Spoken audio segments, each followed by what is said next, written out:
안녕하십니까, 공병호입니다. 한동훈 씨가 마지막에 물러나는 그런 과정들을 보게 되면은 마지막까지 이제 본인이 실수를 했거나 조금 판단을 잘못 내렸다 그렇게 생각하지는 않는 것 같아요.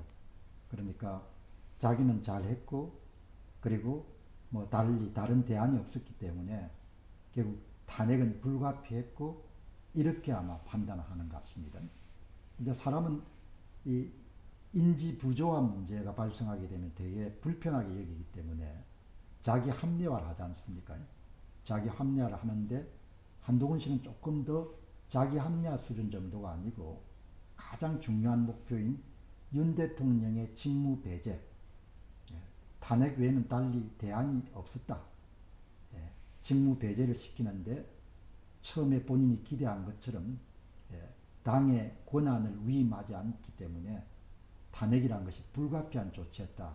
그렇게 이제 확신을 갖고 있고, 그것을 자기가 내린 의사결정이나 행동에 대한 합리화의 근거로 삼고 있는 것 같다. 이렇게 보거든요. 그리고 이제 한동훈 씨는 기본적으로 이번에도 지지층들에게 포기하지 않겠습니다, 그렇게 이제 이야기를 하지 않습니까?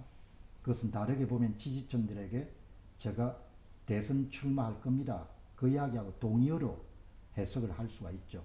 왜냐하면 지금도 본인이 옳은 일을 했다고 생각하기 때문에, 하등에 잘못된 일이 없다고 그렇게 생각하기 때문에 아마 대선 출마 시동을 걸 겁니다, 이번에.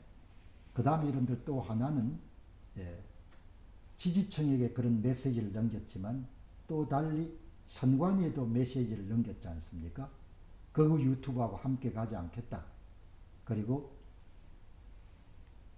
부정선거 음모론자하고 함께 가지 않겠다. 그런 메시지를 분명하게 전달했기 때문에, 그러니까 퇴임의 변을 통해 가지고 지지층에게 전달하고 싶은 메시지, 선관위 측에 이런 전달하고 있는 메시지를 다 담은 겁니다. 그 와중에도 대단히 정치적인 그런 인물이구나, 이런 부분을 한 번 정도 더 확인할 수 있는 거죠. 근데 보통 사람들 생각이 많이 다른 거죠. 한동훈 씨는 뭐 모든 사람들이 자기 중심적이지만 선관위만 좀 도움을 줄 수 있으면은 정치는 얼마든지 계속 할 수 있다, 이렇게 생각할 겁니다. 그러니까 본인 스스로가 당대표 경선에서도 많은 도움을 받은 것으로 제가 의심하고, 당대표 경선 과정에서 여론조사도 도움을 많이 받았을 거로 봅니다. 왜냐하면 역대 국민의힘의 당대표 경선에서 제가 볼 때는 명쾌한 그런 선거들이 근래 별로 없었거든요. 이준석 씨가 당선될 때도 마찬가지고, 김기현 당대표가 당선될 때도 마찬가지고, 모든 당대표 경선을 선거관리위원회가 관리를 하기 때문에 말끔하게 여러분들 정리될 수 있는 그런 선거들이 별로 기억이 안 남습니다. 그러니까 선거관리위원회가 어떤 식으로 특정 후보를 도와줄 수 있고 특정 후보를 어렵게 할 수 있는지를 본인이 잘 아는 겁니다. 그러니까 입에 동료 시민들이니 국민이니 이런 표현을 사용하더라도 그거는 그냥 외교적 수사고, 실질적인 권한은 선거관리위원회가 갖고 있다는 부분을 본인이 체험을 통해서 직접 경험한 겁니다. 그래서 이번에도 물러나면서 극우 유튜브를 욕하고, 그 다음에 이런 투표 음모론자, 사전투표 음모론자를 나무란 겁니다. 확실하게 선관위 쪽에 선 거죠. 그런데 이제 보시면은 사람들이 이제 만각이 있기 때문에 지금은 90% 이상 정도가 한동훈 씨에게 등을 돌리지만, 또 시간이 가게 되면은 한동훈 씨가 이번 탄핵 과정에서 보였던 그런 보통 사람들이 납득할 수 없는 그런 부분들에 대한 부분들이 오랫동안 남을 것이기 때문에, 망각이 없는 한 사람들은 한동훈 당대표에 대한 이미지가 거의 배신자 이미지를 크게 벗어나지 어렵지 않겠느냐, 그렇게 보는데, 또 세상에는 알 수가 없죠. 한국 사람들이 자주 까먹고 그런 경향이 있으니까. 그런데 이번 과정을 보면서 특별하게 제가 주목하는 것은, 설문조사를 제가 해보면서 많은 부분을 깨닫게 됐는데, 보통 시민들이 특별하게 이런 자기의 정치적 의사 같은 걸 피력하지 않더라도 상당히 이렇게 정확하게 아는 분들이 많다는 겁니다.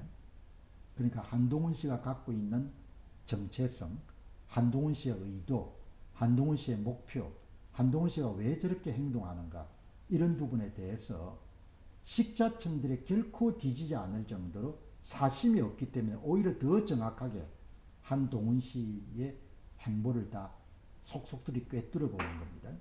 그러니까 제가 거기서 크게 깨우친 것은, 아무리 정교한 그런 기술을 쓰고 머리를 돌리더라도 모든 사람들을 다 속이기가 굉장히 어렵구나, 그런 점을 분명히 이제 확인하게 되거든요. 근데 이제 이번에는 탄핵 가결까지, 탄핵이라는 것이 엄청난 사건이지 않습니까? 지금도 이제 한국 사람들은 박근혜 전 대통령을 탄핵시킨 부분에 대해서 트라우마라는 용어를 쓰지 않습니까?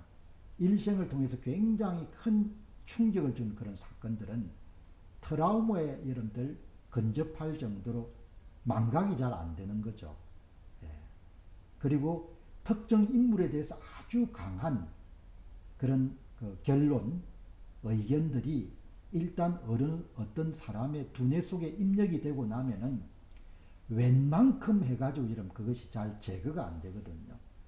그러니까 경미한 사건 같으면은 시간이 좀 지나게 되면 다 잊혀지고 특정 인물에 대한 적대감이라든지 미움 감정들이 많이 탈색되지만, 이번에 한동훈 당대표가 보인 그런 태도, 이런 부분에 대해서 보통 시민들이 잊어버릴 수 있겠냐.